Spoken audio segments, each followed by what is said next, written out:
안녕하세요. 곽기영 교수입니다. 이번 시간에는 라반 패키지를 이용한 조절 효과 분석을 살펴보겠습니다.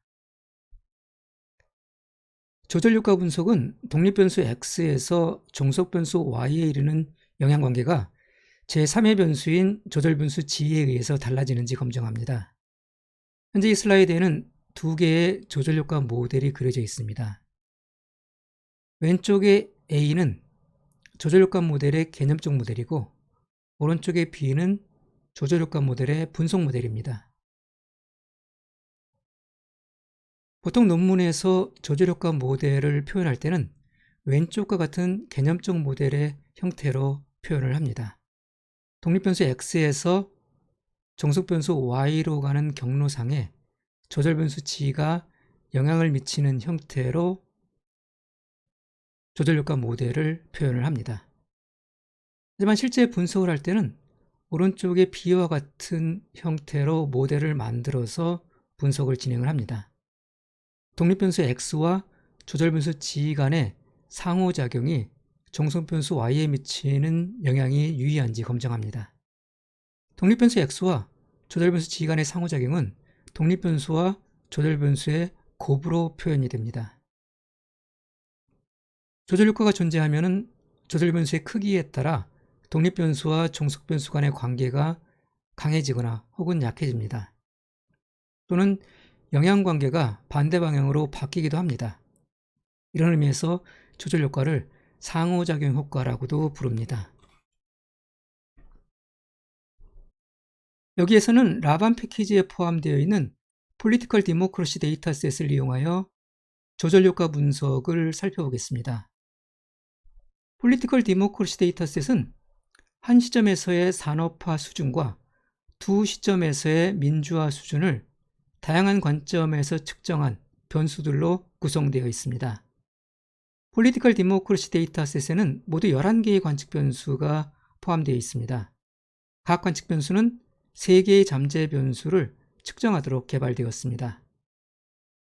Y1부터 Y4까지 4개의 관측 변수는 1960년 시점에서의 민주화 수준을 측정했습니다. 1960년 시점에서의 민주화 수준은 하나의 잠재 변수로 정의가 됩니다. Y5에서 Y8까지의 4개의 관측 변수는 1965년 시점에서의 민주화 수준을 측정했습니다. 1965년 시점에서의 민주화 수준도 하나의 잠재 변수로서 정의가 됩니다. 그리고 X1부터 X3까지 3개의 관측 변수는 1960년 시점에서의 산업화 수준을 측정했습니다. 1960년 시점에서의 산업화 수준도 하나의 잠재 변수로서 정의가 됩니다.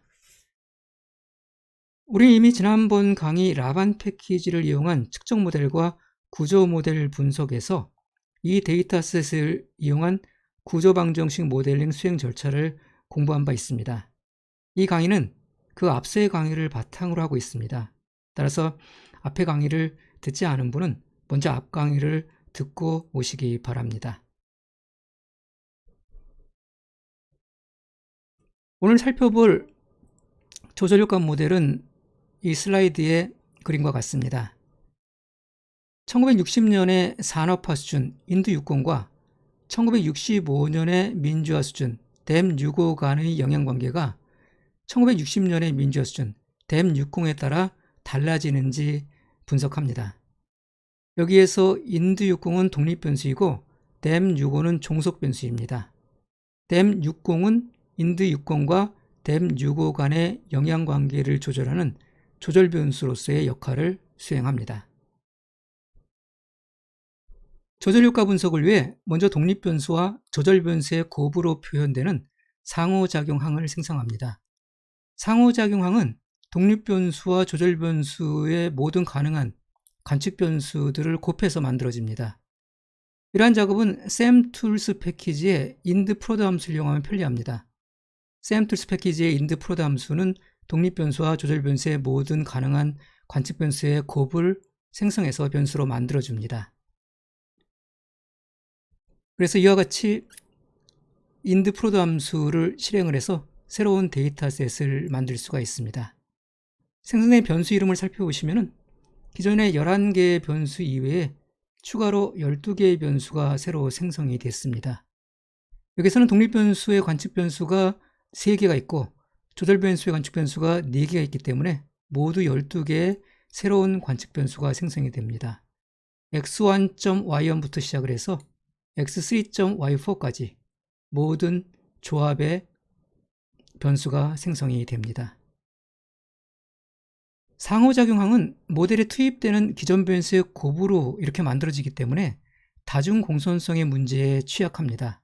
따라서 이를 방지하기 위해서 일반적으로 평균 중심화 과정을 거칩니다. 평균 중심화는 각 관측값에서 평균을 뺀 다음에 그 값으로 기존의 관측값을 대체하는 방식으로 수행이 됩니다.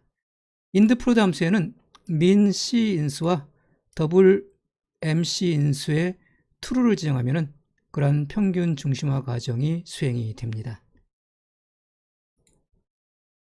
조절효과 분석을 위한 모델 설정은 이와 같습니다. 측정 모델에 상호작용을 나타내는 새로운 잠재 변수 인드60, 댐60과 그에 대응되는 12개의 새로운 관측 변수 간의 관계를 정의했습니다.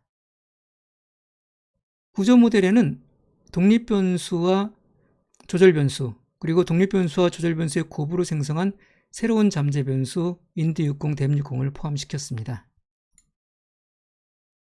SM 함수를 이용해서 조절효과 분석을 위한 구조 모델을 평가할 수 있습니다. 모수 추정 결과는 서머리 함수를 이용해서 이렇게 출력합니다.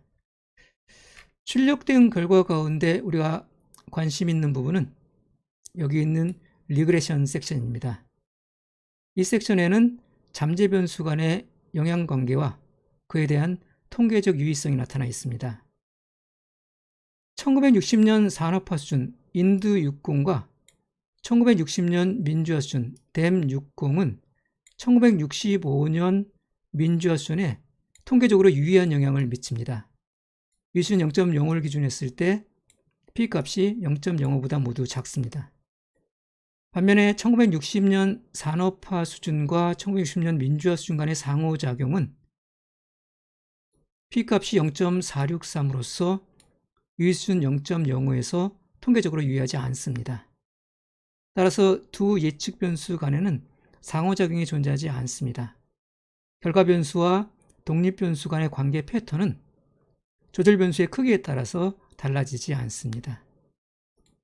따라서 여기서 다루고 있는 조절효과 모델에서는 조절효과를 관측할 수가 없습니다. 이번 시간에는 라반 패키지를 이용한 조절효과 분석을 살펴봤습니다. 다음 시간에 또 뵙도록 하겠습니다.